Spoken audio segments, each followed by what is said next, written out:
I still remember the exact moment the words left my mouth, at that crowded family dinner table. The clatter of forks suddenly going silent as I looked my brother dead in the eye and said, "Just tell me when the reunion is." And without missing a beat, he leaned forward, his face twisting into this smug grin, and shot back, "You're not invited." The whole room froze. My mom dropped her napkin. My dad's jaw hit the floor. And there I was, sitting across from the brother I'd spent my entire life protecting, defending, and loving unconditionally. Being told in front of our entire extended family that I wasn't welcome at what was supposed to be the biggest celebration of our bloodline in 20 years. Was I wrong for what I did next? Because let me tell you, the revenge I unleashed that night didn't just burn bridges. It torched the entire family tree. Tell me honestly, would you have sat there and taken it? Let me take you back to the beginning, because this didn't come out of nowhere. My name is Alex, and I'm the oldest of 3 siblings. There's me, then my brother Jake, who's 2 years younger, and our little sister Mia, who's the baby by 5 years. Growing up, our house was chaos in the best way. 3 kids running wild in a small suburban home in Ohio, parents who worked double shifts to keep the lights on. When a bond between us siblings that felt unbreakable, I was the responsible one. The one who made sure Jake didn't flunk out of high school when he decided partying was more important than algebra. I was the one who babysat Mia every weekend so our parents could have a date night. I gave up my college savings to help pay for Jake's first car when he totaled Dad's old pickup. I was there for every scraped knee, every heartbreak, every milestone. Jake and I were thick as thieves. People used to joke that we were twins separated by a couple years. We had inside jokes no one else understood. We finished each other's sentences, and when our grandma passed away when I was 20, Jake slept on my couch for a week because he couldn't stand being alone in his apartment. That's the kind of history we had. Deep. Real. The kind you think nothing can touch. But things started shifting when Jake met Sarah. Sarah was, well, she was everything I wasn't. Polished, ambitious. The kind of woman who walked into a room and owned it without saying a word. She came from money. Old money. The kind where her parents had a lake house and a wine cellar and vacationed in places I couldn't pronounce. Jake met her at a networking event right after he landed his first big boy job in sales, and within weeks he was head over heels. I was happy for him, genuinely. I threw them an engagement party at my apartment, even though it meant eating ramen for a month to cover the cost. When they got married 2 years later, I was his best man. I wrote a speech that had the whole reception in tears, talking about how Jake was my first best friend, my partner in crime, the guy who taught me what loyalty really meant. Sarah hugged me afterward and whispered, "You're the brother I always wanted." I believed her. The cracks started small. Little things, like Jake canceling our monthly brother, Sister Mia hangouts because Sarah had booked them a last-minute weekend in Napa. Or how Sarah would roll her eyes when I showed up to family dinners in jeans and a hoodie while she was in designer everything. Then came the comments. "Alex, don't you think it's time you settled down?" She'd say, smiling like it was a joke, but her eyes were scanning me like I was a project. Jake started echoing her. "Bro, maybe cut your hair. You look like you're still in college." I laughed it off. I had my own life, a decent job as a graphic designer, a cozy apartment, a girlfriend named Lena who I'd been with for 3 years. I wasn't flashy, but I was happy. Stable.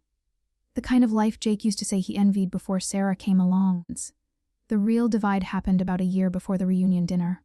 Our cousin Emily, sweet, scatterbrained Emily, who still lived with our aunt, was planning this massive family reunion to celebrate our grandparents' 60th wedding anniversary. Well, would have been 60th. Grandpa passed 5 years ago, and Grandma followed him last spring.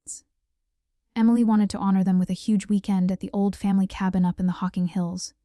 3 days of bonfires, storytelling, old photo albums, the works. She sent out a group email to every cousin, aunt, uncle, second cousin twice removed. 50 people easy. The subject line was, Let's celebrate the love that started it all. And it came with a Google Doc for RSVPs. I signed up immediately. Said I'd bring Lena. Maybe even convince Mia to fly in from Denver. Jake and Sarah were on the list too, of course. But then the whispers started. I'd be on the phone with Mom, and she'd mention how Sarah was helping Emily with the planning. How Sarah had ideas for making it more upscale. How maybe we didn't need to invite everyone because the cabin only slept 30. I brushed it off. Sarah liked to be in charge. No big deal. Then Emily called me in a panic one night. Alex, I don't know what to do. Sarah says if we invite Great Aunt Linda, we have to invite her new husband and he's kind of a lot, and she thinks cousin Marcus shouldn't bring his kids because they're too rowdy. I told Emily to ignore her. This was family. All family. Messy, loud, imperfect family. That's what Grandma and Grandpa would have wanted. The tension built for months. Sarah started a separate group chat. Just her, Jake, Emily, and a few of the cool cousins. I wasn't in it. Mia wasn't either. Mom was, but she left after a week because Hoot felt like planning a corporate retreat, not a family reunion. Sarah wanted catered meals instead of potluck. She wanted a string quartet. She wanted a dress code for a weekend in the woods. I texted Jake, dude, what the hell?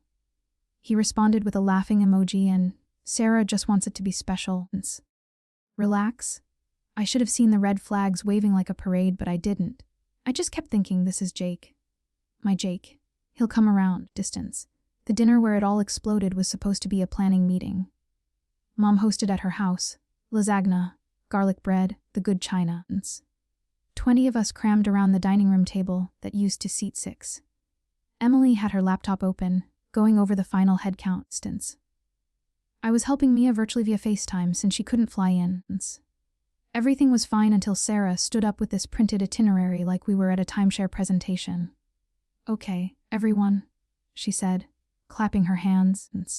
Here's the vision. Friday night wine and cheese welcome reception. Saturday guided hike with a photographer, followed by a plated lunch. Saturday night, formal dinner with speeches. Sunday brunch and goodbyes. She beamed like she just cured cancer. Half the table nodded politely. The other half, me included, looked at each other like, what the actual hell? That's when I spoke up.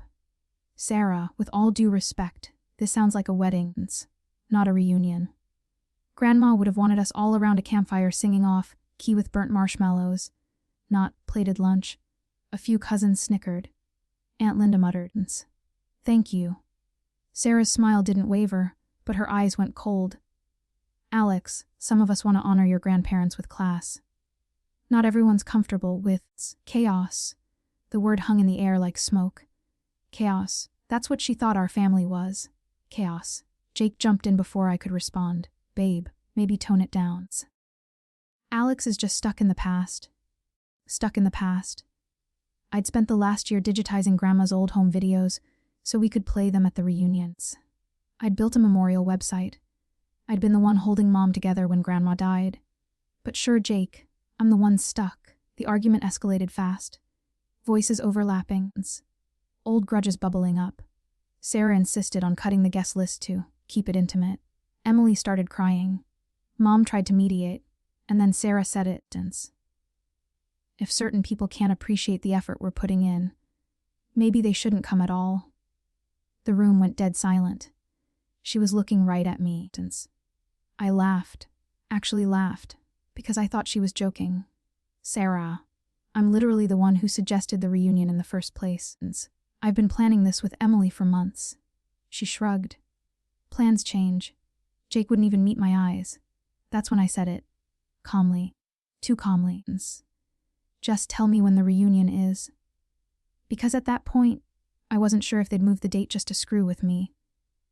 Jake looked up, and for the first time that night, he spoke with venom. You're not invited. Just like that. No hesitation. No, let's talk later. Nothing. My own brother, in front of our entire family, disinvited me from the one event meant to bring us all together.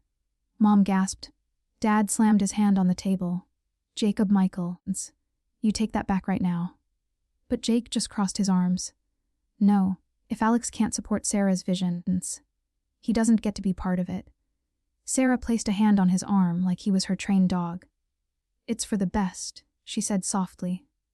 Some people just don't fit. I don't remember standing up. I don't remember grabbing my keys. I just remember the rage. White, hot, blinding rage that burned through every memory of sleepovers and secret handshakes and promises we'd always have each other's backs. I looked at Jake and said, "Fine, enjoy your little elitist weekend. But don't you dare use Grandma's memory to justify this." Then I walked out. Mia was still on FaceTime, silent tears streaming down her face. I told her I'd call her later and hung up. So here's where I need you to stop and think with me. I was standing in my car in Mom's driveway, shaking so hard I could barely hold my phone. Part of me wanted to go back in, drag Jake out by his collar, make him apologize. Part of me wanted to cry.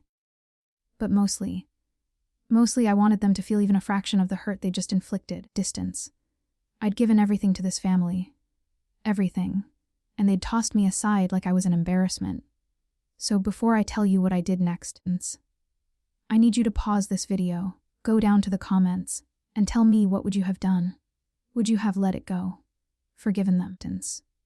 Or would you have made sure they never forgot the cost of crossing the one person who'd always had their back? Drop your thoughts below. I'm reading every single one. Okay? Deep breath. Here's what happened. I didn't sleep that night. I sat at my kitchen table with Lena, who'd come over after Mia called her in hysterics, and we made a plan. Not a rash, emotional plan, a cold, calculated one, because if Sarah wanted class, I was going to give her class. The kind that money can't buy. Step 1, I still had access to the reunion's shared Google Drive. Emily had made me co-organizer months ago, and no one had thought to remove me. Inside were the guest list, the budget, the vendor contracts, even Sarah's precious itinerary. I downloaded everything. Then I created a new folder titled The Real Reunion and started uploading. Step 2, the videos. Remember those home movies I digitized? Hours of footage. Grandma teaching Jake to ride a bike. Me and Mia building forts in the living room. Grandpa telling bad dad jokes at every birthday. But there were other clips too. One Sarah didn't know existed. Like the video of Jake's bachelor party, where he got so drunk he cried about how scared he was to marry Sarah because, what if I'm not enough? Or the voicemail he'd left me 2 years ago. Slurring, after Sarah had kicked him out for a night because he'd forgotten their anniversary. You're the only one who gets me, man. Don't ever leave me. I had receipts. Step 3, the cabin. The family cabin wasn't just any cabin. It was Grandpa's pride and joy. Built with his own hands in the 70s. And legally. It was still in Grandma's estate, which hadn't been fully settled. Mom was the executor. I called her at 2 a.m. Told her everything. She didn't even hesitate. Do what you need to do, baby. They don't get to weaponize my parents' memory. By sunrise, I'd rallied the troops. Mia booked a flight. Aunt Linda called every cousin who'd been snubbed. Cousin Marcus offered his tour bus. Yeah, he's in a band now to shuttle people up. Emily. Sweet Emily gave me the Wi-Fi password to the cabin's security system. And Lena designed the invitations. Thick cardstock embossed gold lettering, the works. You're invited to the Rail family reunion, they read. Potluck, bonfires, no dress code. Love optional, but highly encouraged. We sent them out to every single person who'd been cut from Sarah's list. 50 more people. Then we waited. The reunion weekend arrived. Sarah and Jake thought they had it all locked down. Caterers, photographer, string quartet tuned and ready. But when they pulled up to the cabin Friday afternoons, they found the driveway blocked by Marcus's tour bus blasting AC/DC. 30 extra cars lined the dirt road. Inside, the cabin was packed. Great. Aunt Linda was teaching Mia's kids to play poker. Cousin Marcus's band was setting up in the living room. Someone had strung Christmas lights everywhere, and in the center of it all, a 10-foot projection screen playing those home videos on loop. Jake's drunk voicemail was queued up next. Sarah stormed in first, face red. Itinerary clutched like a shield. What the hell is this? Jake followed, looking like he'd been punched. I was at the grill, flipping burgers, wearing the same hoodie I'd had on at the dinner. I smiled. Welcome to the reunion, guys. Potlucks in the kitchen. BYOB. The next 3 days were glorious chaos. Sarah tried to call the cops. Turns out, you can't call the cops on a family event at a family cabin when half the guests are blood relatives. The string quartet showed up and took one look at the bonfire, sing along, and joined in with fiddles. The catered food went uneaten while Aunt Linda's famous chili disappeared in 20 minutes. And every hour on the hour, the projector played another memory. Jake tried to unplug it once. Marcus's drummer tackled him, politely, Saturday night. The formal dinner never happened. Instead, we had a talent show. Mia sang Grandma's favorite hymns. I told the story of how Grandpa proposed to Grandma with a ring pop, because he couldn't afford real jewelry yet. And then, because I'm not a complete monster, I gave Jake the mic. He stood there for a full minute, tears in his eyes, while the voicemail of him begging me not to leave him played in the background. Finally, he choked out, "I'm sorry. I was wrong. You're my brother. This is family." Sarah stood silent in the corner, arms crossed. But even she couldn't hide the crack in her armor when Aunt Linda handed her a burnt marshmallow and said, "Loosen up, princess." A Sunday brunch was quiet. People nursing hangovers, swapping stories, hugging goodbye. Sarah and Jake left early, said they had a flight to catch. But before they did, Jake pulled me aside. "I messed up," he said. "Sarah, she makes me feel like I have to be someone else to be enough. But you never did." I hugged him. Told him the door's always open, but next time, he chooses who gets to walk through it. The aftermath. The cabin survived. Barely. Mom finalized the estate and put the cabin in a trust so no one could ever gatekeep it again. Sarah and Jake are in therapy. Mia moved back to Ohio. And me. I got a promotion at work for the reunion website I built. It went viral on local news as the revenge reunion that healed a family. Lena and I got engaged under the same Christmas light 6 months later. Sometimes family isn't about blood. It's about who shows up when the world tries to tell you don't belong. And sometimes, the best revenge isn't destruction. It's reminder. A reminder of who we were before we let ego and insecurity rewrite the story. So yeah, that's my story. If you were on my side through all of this, smash that like button. If you think I went too far, tell me in the comments. I can take it. Subscribe for more stories like this, because trust me, I've got plenty more where that came from. Share your final thoughts on this whole mess below. What would you have done differently? And until next time, I'll see you all in the next story.